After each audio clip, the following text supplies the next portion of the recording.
Hai, balik lagi di Ruang Dokter Hewan sama aku, Dokter Feby dan Dokter Natali.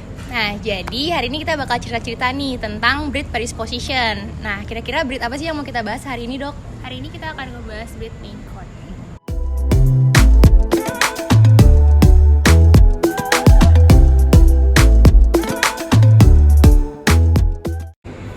Nah, sebelum kita ngebahas lebih jauh lagi nih, ada baiknya kita tahu pengertian dari breed predisposition itu sebenarnya apa sih? Nah, breed predisposition itu sendiri adalah peningkatan resiko suatu penyakit pada suatu breed. Nah, jadi hari ini yang mau kita bahas itu kan breed Maine Coon ya. Nah, jadi sebenarnya apa aja sih, Dok, kira-kira kelainan yang ada di Maine Coon itu breed predisposition-nya? Ya. Kalau di Maine Coon sendiri, hari ini kita akan ngebahas dua hal, yaitu tentang musculoskeletal dan deafness hereditary. Nah, tadi kan katanya ada dua tuh, Dok. Yang satu muskuloskeletal, yang keduanya deafness hereditary. Kalau yang muskuloskeletal ini artinya apa sih, Dok? Nah, muskuloskeletal itu sendiri adalah suatu penyakit yang biasanya menyerang sistem gerak atau sistem ekstremitas. Jadi kayak kebanyakan di kaki atau otot, kayak gitu-gitu.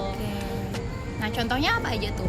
Biasanya tuh di muskuloskeletal ini biasanya banyak terjadi atau kayak banyak ditemuin itu adalah hip dysplasia atau luxatio patella biasanya. Jadi hip dysplasia sama luxatio patella. Yang hip dysplasia itu berarti apa tuh pengertiannya? Nah, pengertian hip dysplasia sendiri adalah bergesernya tulang femur dari tulang kokse. Jadi itu bisa nyebabin yang namanya kelumpuhan atau bisa jadi kayak pincang gitu. Nah, penyebabnya sendiri itu adalah yang pertama karena dia itu si Maine Coon itu sendiri kan badannya gede, terus habis itu tulangnya juga gede. Terus habis itu yang kedua bisa jadi karena obesitas. Biasanya kalau obesitas kayak gitu kan dia menopang berat badannya dia sendiri itu kan susah. Terus habis itu kucing kan kita nggak tahu tuh, dia suka main kesana kesini, lompat sana sini, lari-larian. Nah, itu dia itu bisa jadi penyebab si hip dysplasia ini. Oke, berarti itu kayak tulang pahanya geser gitu ya. Berarti ini kejadiannya ada di sekitar pinggang ya. Iya, atau bener. panggul, pokoknya Iya, sekitar di kaki panggul. belakang gitu. Dan ini bisa dibenerin atau kayak bisa direposisi sebenarnya tanpa ataupun dengan operasi. Tapi biasanya kalau udah pernah kena sekali nih, dia biasanya akan kena lagi kalau dia nggak menjaga nggak menjaga pergerakan juga dia, ya. Terus habis itu kayak nggak ngejaga pola makannya, bisa bikin dia gendut kayak gitu. Karena si Maine Coon sendiri tuh kan dia udah punya yang badan gede banget. Berarti kira-kira pencegahannya tuh salah satunya adalah jaga berat badan juga ya. Sama mungkin pergerakan si kucingnya juga kita nggak boleh yang terlalu ekstrim banget karena kan badan dia memang besar. Poin yang kedua dari muskuloskeletal ini kan luxatio patella. Kalau luxatio patella apa tuh, Dok? Nah, kalau luxatio patella itu sendiri adalah bergesernya tulang tempurung atau patella dari tempatnya. Oh, berarti kayak di lutut ya, di sekitar lutut ya. Oke, kalau misalnya luxatio patella itu penyebabnya kira-kira apa? Biasanya penyebab luxatio patella itu sendiri yang pertama sama tuh kayak hip dysplasia tadi, adanya struktur badannya si Maine Coon yang gede banget, terus habis itu sama body condition score si kucing tersebut kayak kegendutan atau kayak obesitas itu bisa nyebabin yang namanya luxatio patella. Terus habis itu penyebabnya sama, dia suka main, terus habis itu suka lari-larian, terus dia aktif juga ya. Aktif, terus kepleset, terus habis itu kayak dia suka naik turun, kayak biasanya kan dia kalau kucing kan suka naik-naik tuh, manjat-manjat, terus habis itu kayak jatuh ke bawahnya tuh kayak nggak pas, itu bisa kejadian. Berarti karena tulangnya tuh nahan balik lagi beban badannya dia juga ya, yang memang dia tuh berat gitu. Berarti kalau misalnya nih kejadian nih luxatio patellanya, terus kira-kira bisa nggak direposisi?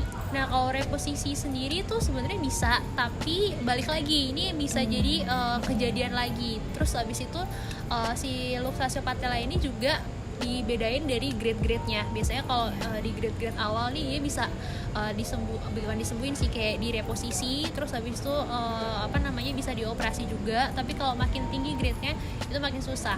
Terus habis itu kayaknya Dok Feby bisa deh kayak untuk akupuntur juga. Sih sebenarnya kalau luxatio patella memang dia tuh bisa diakupuntur, tapi itu tadi sih kita balik lagi ke grade-nya itu tadi.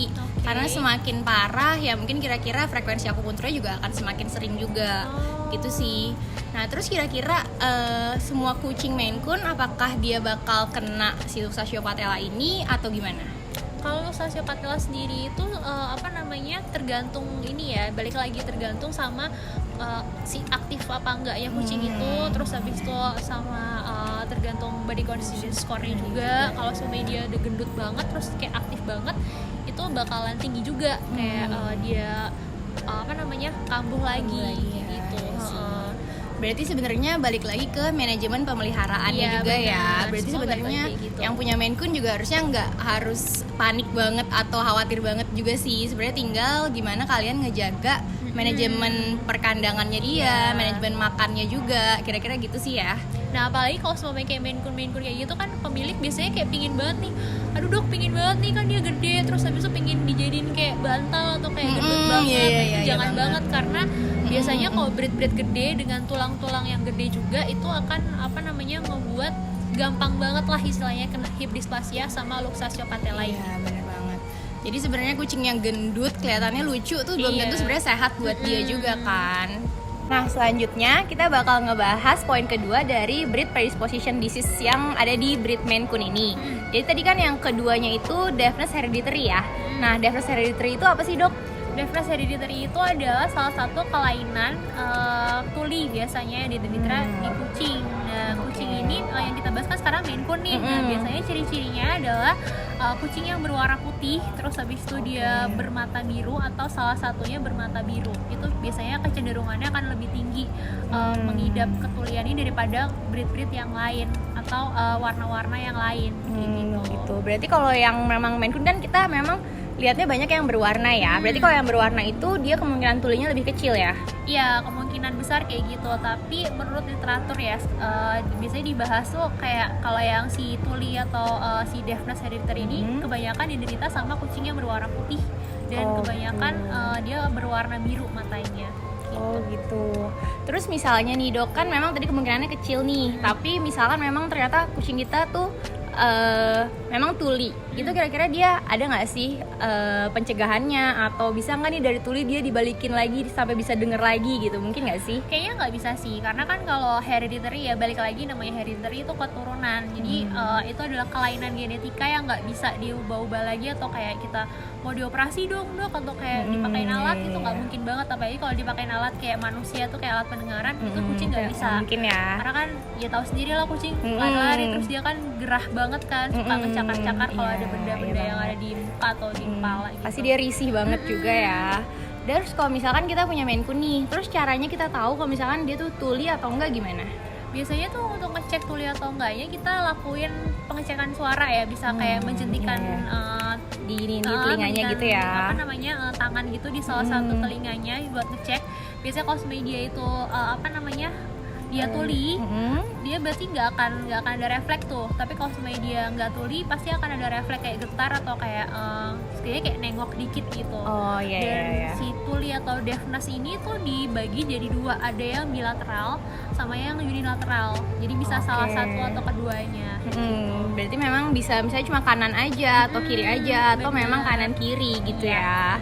Berarti sih memang kalau memang mau tahu, misalnya ada owner nih yang punya ternyata kucing Maine Coon putih terus matanya biru, atau memang matanya pokoknya salah satunya ada yang biru, terus pengen ngecek, memang sebaiknya dibawa ke dokter hewan lagi ya, supaya nanti dokternya sendiri yang ngecek pendengarannya gitu. Tapi kalau misalkan tuli ini sendiri sebenarnya kan nggak cuma karena hereditary aja ya, sebenarnya mungkin ada kemungkinan lain juga ya. Bisa jadi karena penyakit bawaan ya, bukan bawaan sih, kayak penyakit yang diperoleh dari pas dia lagi gede nih, kayak dia kena otitis, terus habis itu kayak ada traumatik, kayak kecelakaan, kayak gitu bisa nyebabin tuli. Terus kalau otitis sendiri itu bisa dikarenakan karena jamur kayak berlebih atau overgrowth si bakteri juga bisa nyebabin si tulian gitu. Jadi dia kayak infeksi kronis yang udah nyampe ke dalam ya. Jadi sehingga itu ngebuat kucing ini sampai alat pendengarannya ini rusak gitu ya. Mungkin segitu aja kali ya dok yang bisa kita pelajarin hari ini mengenai breed predisposition disease dari Maine Coon. Jadi kan tadi kita udah sama-sama tahu nih dia ada deafness hereditary yang mana dia bisa tuli, ada lagi yang muskuloskeletal ya, jadi kayak panggulnya bermasalah atau juga lututnya juga bisa bermasalah. Nah jadi mungkin untuk yang owner-owner Maine Coon ini bisa jadi pelajaran baru juga ya. karena sebenarnya semua yang ada di sini juga ya sebenarnya balik lagi Iya. ke metode gimana kita pemeliharaannya dia Perawatannya. juga ya, karena kan sebenarnya nggak semua penyakit nggak bener-bener udah pasti nih dia pasti bakal kena itu, sebenarnya nggak juga sih itu ya. Jadi sih memang semuanya balik lagi ke perawatannya, makanya kita kalau misalkan ngerawat kucing ya harus semua spek kita pikirin juga. Iya. Dan yang satu lagi mau aku tambahin nih, hari ini kita kan ngebahas Maine Coon nih, berarti ini nggak semua apa namanya penyakit yang ada di Maine Coon yang ya itu aja. Jadi ada beberapa penyakit lainnya yang nggak bisa kita bahas hari ini. Terus habis itu juga beberapa penyakit yang di Maine Coon yang seperti yang kita bahas hari ini pun itu juga bisa terjadi di breed-breed yang lainnya. Iya, Gitu. Nah jadi mungkin segitu aja ya. Oke. Oke, jangan lupa di like, di komen, Dan dan subscribe. Bye, see you. Bye.